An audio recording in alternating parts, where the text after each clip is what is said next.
Hello 11th class, welcome back on Saya Commerce classes. So 11 students, हम discuss कर रहे थे स्टैट के अंदर chapter number 8 index numbers. So index number के अंदर हमने लास्ट क्लास के अंदर डिस्कस किया था कुछ इंपॉर्टेंट मेथड थे जिनसे हम इंडेक्स नंबर्स निकाल सकते हैं. सो उसके बाद कुछ और इम्पोर्टेंट इंडेक्स नंबर रह गए थे हमारे डिस्कस करने, वो हम आज की क्लास में डिस्कस करेंगे. सो फटाफट से आ जाइए अपनी रफ नोटबुक के साथ.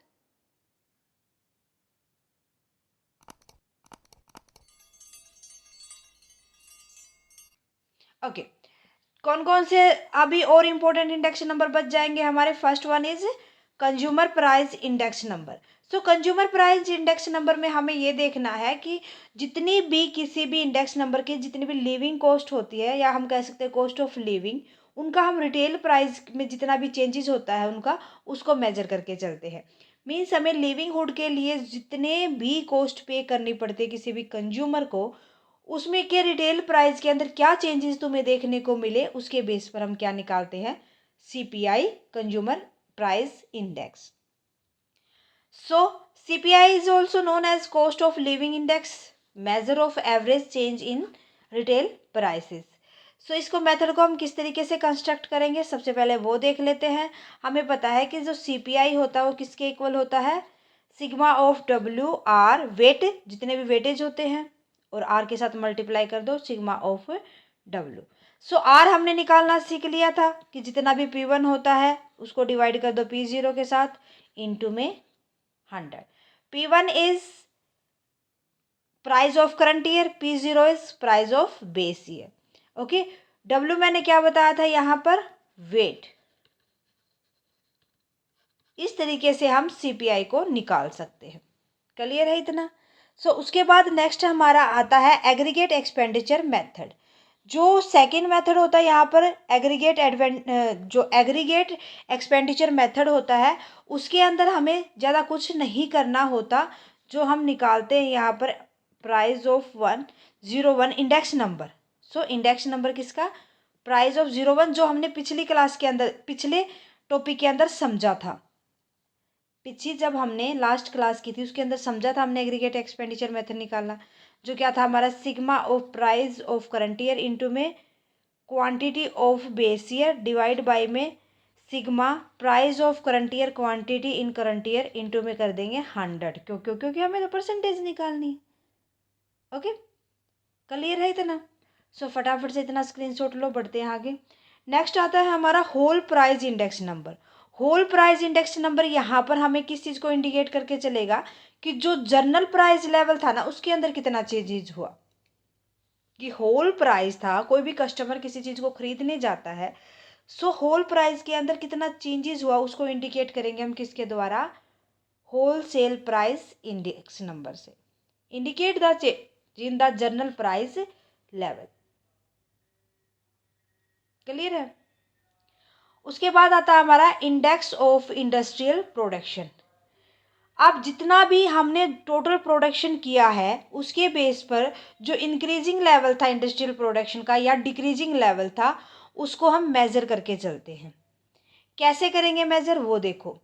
IIP is use to measure the relative increase and decrease in the level of industrial production. So वो हो जाएगा हमारा IIP equal to sigma of Q1 divide by में Q0. जितनी भी हमारी करंट ईयर की क्वांटिटी थी उसको डिवाइड कर देंगे बेस ईयर की क्वांटिटी के साथ और मल्टीप्लाई कर देंगे 100 से और फिर मल्टीप्लाई कर देंगे इनका सिग्मा निकाल के हम वेट के साथ और डिवाइड कर देंगे सिग्मा ऑफ वेट. ठीक है. Q1 इज इक्वल टू यहाँ पर क्या हो जाएगा, Q1 होता है हमारा लेवल ऑफ प्रोडक्शन. जितनी क्वांटिटी हमने किस में बनाई है, प्रोडक्शन इन करंट ईयर. ठीक है. और Q0 क्या हो जाएगा, level of production in base year. Base year में हमने कितना बनाया था, W हमें पता है क्या होता है, वेट. क्लियर है ये वाला मेथड भी. ये थोड़ा सा ना बस आपको थ्योरी पॉइंट ऑफ व्यू से देखना, प्रैक्टिकल क्वेश्चन यहाँ से नहीं आता. ओके, फटाफट से इतना स्क्रीनशॉट लो, बढ़ते आगे. नेक्स्ट आता है हमारा इंडेक्स ऑफ एग्रीकल्चर प्रोडक्शन. यहाँ पर देखो इंडेक्स ऑफ एग्रीकल्चर प्रोडक्शन, जितना भी हमारी जो हमने क्रॉप लगाई थी उससे जितना हमने यील्ड लिया है, जितना हमने प्रोडक्शन किया है, पहले की बजाय हमारा प्रोडक्शन इंक्रीज हुआ है या डिक्रीज हुआ है, उसको दिखाने के लिए हम क्या यूज करते हैं, IAP, index of agriculture production. Okay, IAP is used to study the rise and fall of yield of principal crop from one period to another period, कि हमने जितना भी खेती से हमने प्रोडक्शन किया है उसका पिछले साल से अब के साल में कितना इंक्रीमेंट हुआ है। उसके बाद आता है हमारा Sensex. Sensex is the sort from the Bombay stock exchange. कहाँ का सोर्ट है, बॉम्बे स्टॉक एक्सचेंज का। Sensitive index with 1978 and 79 as base. यहाँ पर क्या इंडेक्स किससे बेस लगा के चलते हैं हम, 1978 से 1979 के बीच में। It is the benchmark index for the Indian stock market. यहाँ पर जो सेंसेक्स क्या बताता है कि स्टॉक एक्सचेंज के अंदर कितना इंक्रीमेंट हुआ है और कितना डिक्रीमेंट हुआ है। It consist of 30 stock which represent 13 sector. इसके अंदर कितना स्टॉक होता है, 30 का, जो किसको रिप्रेजेंट करके चलता है, 13 सेक्टर को of the economy. The company are leader in their respective industries. जो कंपनी होती है वो लीडर मान के चलती, किसको, एक कोई भी कंपनी यहाँ की एक लीडर बन जाती है जो इंडस्ट्रीज को होल्ड करके चलती है। ठीक है, उसके बाद आता है हमारा problem in construction of index number, कि जब हम इंडेक्स नंबर को कंस्ट्रक्ट करते हैं, इतना सब झमेला जो हमने किया उसके अंदर क्या क्या प्रॉब्लम देखने को मिलती है। Okay, so purpose of index number, कि हमें यही नहीं पता चलता कि इंडेक्स नंबर हम किस पर्पज से निकाल रहे हैं। दूसरा, बेस ईयर का पता नहीं चलेगा हमें कि बेस ईयर कौन सा होगा, ना ही हम कौन सी आइटम सेलेक्ट करें इंडेक्स नंबर निकालने के लिए, इसमें भी थोड़ी सी प्रॉब्लम हमें देखने को मिलती है। प्राइस ऑफ आइटम किस तरीके से सिलेक्ट करें, कौन सा प्राइस हम लेके चले, यहाँ पर रिटेल प्राइस और होलसेल प्राइस और जो हमारा फाइनल जो प्राइस होता है, कंज्यूमर प्राइस होता है, उसमें हम डिफरेंस करके चलते हैं, वो सिलेक्ट करने में हमें प्रॉब्लम आती है। वेट निकालने में हमें प्रॉब्लम आती है कि वेट कैसे देंगे हम उनको। Selection of source of data, कि डाटा का कौन सा सोर्स होगा वो सिलेक्ट करने में प्रॉब्लम आएगी। एवरेज निकालने में प्रॉब्लम आएगी, कौन सा मेथड चूज करें, ये भी हमें कुछ प्रॉब्लम्स देखने को मिलती है। ओके, क्लियर है। ओके, सो इसके बाद हमारा एक टॉपिक बचता है लास्ट में, हम उसको यूज कहाँ कहाँ पर करते हैं इंडेक्स नंबर। इसके बाद एक और बचेगा inflation and index number. Use की हम बात करें, किस लिए हम यूज करते हैं, ताकि हम परचेजिंग पावर को मेजर कर सके, कि किसी भी गुड्स की परचेज करने की पावर कितनी है, उसको कितने लोग उसको खरीदेंगे उनकी डिमांड के अकॉर्डिंग। ठीक है, knowledge of change in standard of living, index number से जो परसेंटेज में हम निकालते हैं, क्योंकि वो भी तो चेंजमेंट बताता है हमें, तो उससे हमें ये पता चल जाता है कि लोगों का लिविंग स्टैंडर्ड कितना चेंज हुआ है। चेंज की वजह से ही हम नेक्स्ट इसका यूज करते हैं adjustment in salary and allowances. जब हम सैलरी को एडजस्ट करते हैं और अलाउंसेस देने चलते हैं, तो उस टाइम पर भी हम क्या करते हैं, इंडेक्स नंबर्स को निकालते हैं। Help in farming suitable policies, जो सूटेबल पॉलिसीज होती है उनको फॉर्म करने में हेल्प करता है हमारे इंडेक्स नंबर्स। और जितने भी इकोनॉमी बैरोमीटर होते हैं उनके लिए हम यूज करते हैं इंडेक्स नंबर्स को। ओके, सो फाइनली हम इसको इंडेक्स नंबर को यूज करने से पहले हम देख लेते हैं कि इन्फ्लेशन क्या होता है और इंडेक्स नंबर होते क्या है।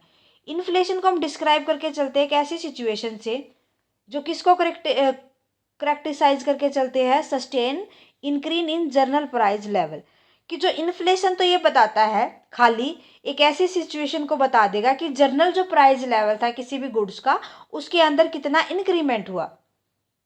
ठीक है, जो इन्फ्लेशन होती है हम उसको मेजर करते हैं किसकी टर्म में, होलसेल प्राइस इंडेक्स की टर्म में। ओनली होल जितना भी सेल प्राइस होगा उसी से हम क्या कर सकते हैं, इन्फ्लेशन निकाल सकते हैं। बट जो इंडेक्स नंबर होता है वो कस्टमर प्राइस और जितना भी रिटेलिंग प्राइस होता है उन सब के ऊपर बेस होता है। अब रेट ऑफ इन्फ्लेशन कैसे निकाल देंगे हम, रेट ऑफ इन्फ्लेशन हो जाएगी हमारी A2 माइनस में A1 बाई में A1 इंटू में 100। A2 हो जाएगा हमारे पास जितना भी whole price of index number second week के लिए था, और सॉरी हाँ सेकेंड वीक के लिए था A2, और A1 हो जाएगा जो फर्स्ट वीक के लिए था। A1 is equal to WPI for week first, ठीक है। और A2 हो जाएगा WPI for week second week के लिए। ओके, समझ आ गया इन्फ्लेशन, रेट ऑफ इन्फ्लेशन हम किस तरीके से निकालेंगे। सो स्टूडेंट, ये था हमारा इंडेक्स नंबर। होप आपको अच्छे से समझ आ गया होगा। इस चैप्टर के अंदर बस इतना ही था, इससे ज़्यादा हमें कुछ नहीं पढ़ना। ओके, सो आज की क्लास में हमने अपने इंडेक्स नंबर को भी कंप्लीट कर लिया। आज के लिए बस इतना है स्टूडेंट, मिलते हैं नेक्स्ट क्लास में। नेक्स्ट क्लास के अंदर हम नेक्स्ट चैप्टर को स्टार्ट करेंगे। आज की क्लास में कोई भी डाउट आता है तो प्लीज़ बच्चा मुझे साथ के साथ कमेंट करके बता दीजिए। जितने भी चैप्टर हुए हैं 8 चैप्टर तक, किसी भी चैप्टर में अगर डाउट है तो मुझे कमेंट करके बता दीजिए। साथ के साथ कमेंट सेक्शन में लिखिए आज की क्लास कैसी लगी। अच्छी लगी तो प्लीज़ लाइक और अदर स्टूडेंट के साथ ज़्यादा से ज़्यादा शेयर करें।